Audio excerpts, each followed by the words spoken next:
8월 13일 말씀 동무입니다. 사도행전 16장 16절부터 26절인데 찬송 중에 거하시는 하나님이라는 제목입니다. 아시는 대로 이제 바울과 실라가 마게도냐의 환상을 보고 이제 에게를 건너서 마게도냐인의 첫 성인 빌립보에 갔습니다. 루디아라는 여자가 주의 말씀을 바울이 전할 때 하나님이 마음을 열어주셔서 말씀을 듣게 하셨고, 이제 루디아 그 가족들이 다 세례를 받으면서 예수 믿고 세례 받으면서 거기가 바로 빌립보 교회가 시작된 곳입니다.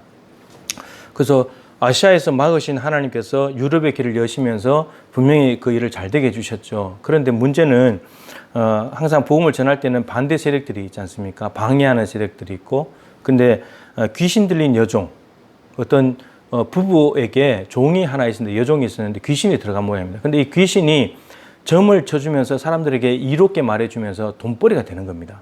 근데 그게 그 귀신 들린 여종이, 이 귀신이 들렸다는 말은 귀신에 사로잡혔다는 뜻이거든요. 이 여종은 귀신이 시킨 대로 하는 거예요.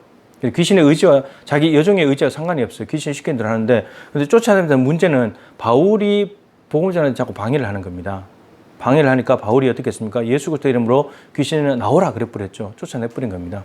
그랬더니 이 부부가 자기 여종이 귀신이 나가게 되면서 그동안 점 쳐주면서 돈을 많이 벌었는데 귀신이 나가버려서 점을 못 쳐주니까 수익이 끊어진 겁니다. 근데 이 부부가 참 악한 거죠. 이 여종은 귀신에게 사로잡혀가지고 자유도 없고 완전히 눌려가지고 그냥 이 부부의 돈벌이 수단이 되는 반 노예 같은 그런 삶을 살고 있는데, 근데 그 귀신이 나갔으면 그 여종이 자유하게 됐고 해방됐으면 기뻐해야 되는데 오히려 자기들의 수익이 끊어졌다는 것 때문에, 돈벌이가 없어졌다는 것 때문에 오히려 분노해가지고 공권력을 이용해서 이 바울과 실라를 감옥에 갖다 넣어버립니다.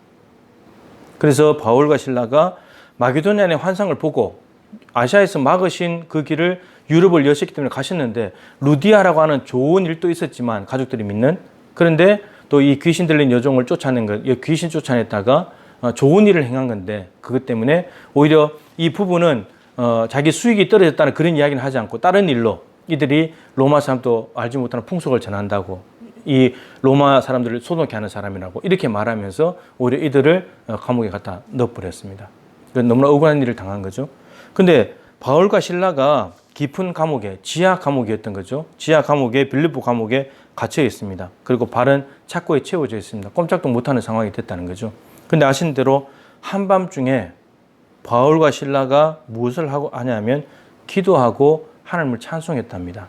여러분, 지금 그 부부가 자기 여종의 귀신이 난 것을 보고 바울과 실라를 공권력에다가 고발을 하면서 감옥에 갔는데, 이 과정을 보게 되면은 예수님하고 똑같습니다.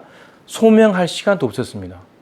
이 부부가 한 말, 그리고 무리가 일제히 일어나서 바울과 실라를 고발한 말만 듣고는 이 상관들이 바울을 감옥에 갖다 넣은 겁니다. 그러니까 어떻게 된 거냐, 사실 여부를 물어보지도 않고 소명할 기회도 주지 않고 공의 없는 판결인 거죠. 공의 없는 재판, 판결, 그리고 처벌까지 신속하게 해버린 겁니다.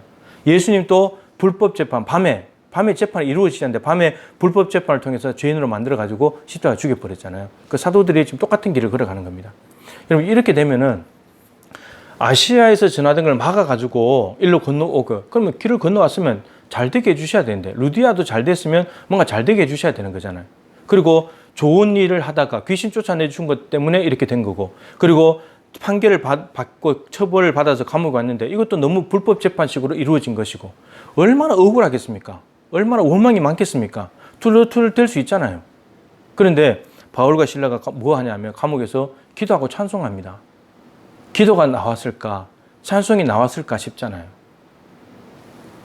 입이 툭 튀어나와가지고 원망하고 온갖 불평을 다 할 수도 있는데, 바울과 실라는 지금 그 상황, 그 부부, 자기를 고발한 무리들, 그것을 바라보는 것이 아니라 기도가 하나님을 바라보는 거죠.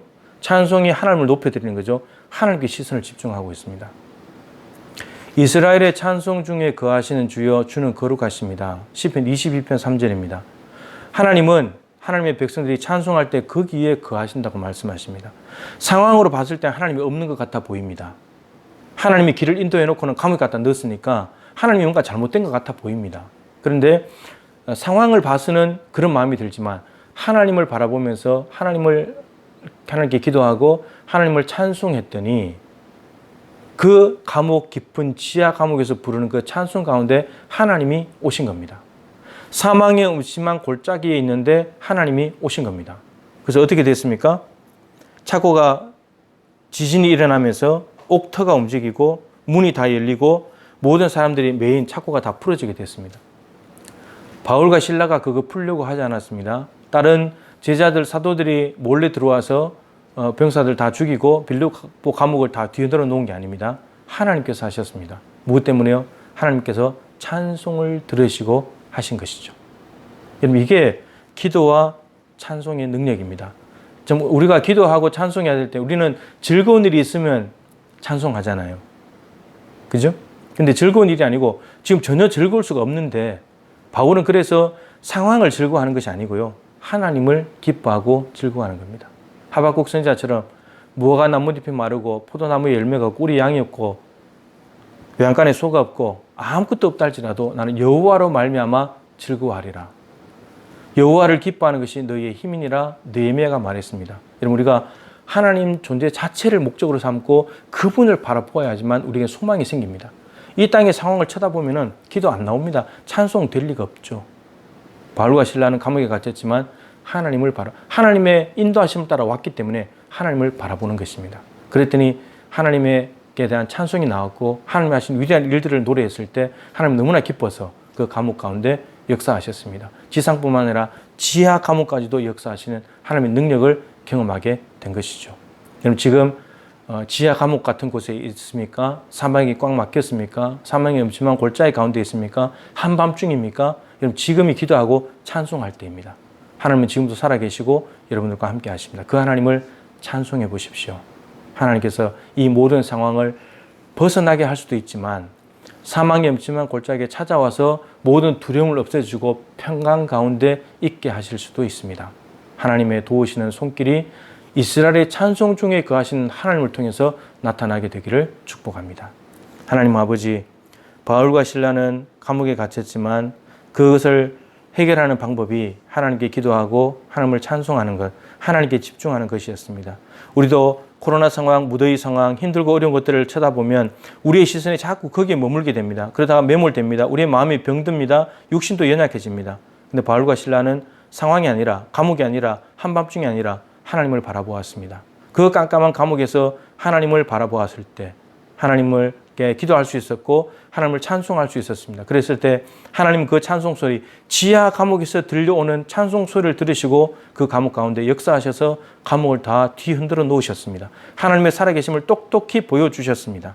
하나님, 우리에게도 바울과 실라와 같은 하나님을 바라보는 믿음을 허락하여 주시옵시고 사망의 음침한 골짜기 가운데 한밤중에 내쳐진 것 같은 그런 삶의 현장에서 하나님의 역사하시며 뒤흔들어 놓으시고 상황을 역전시키시는 그 하나님의 능력을 경험하는 우리 모두가 되게 하여 주시옵소서. 예수님의 귀하신 이름으로 간절히 기도드립니다. 아멘. 오늘도 시선을 하나님께 고정하고 승리하시기를 축복합니다.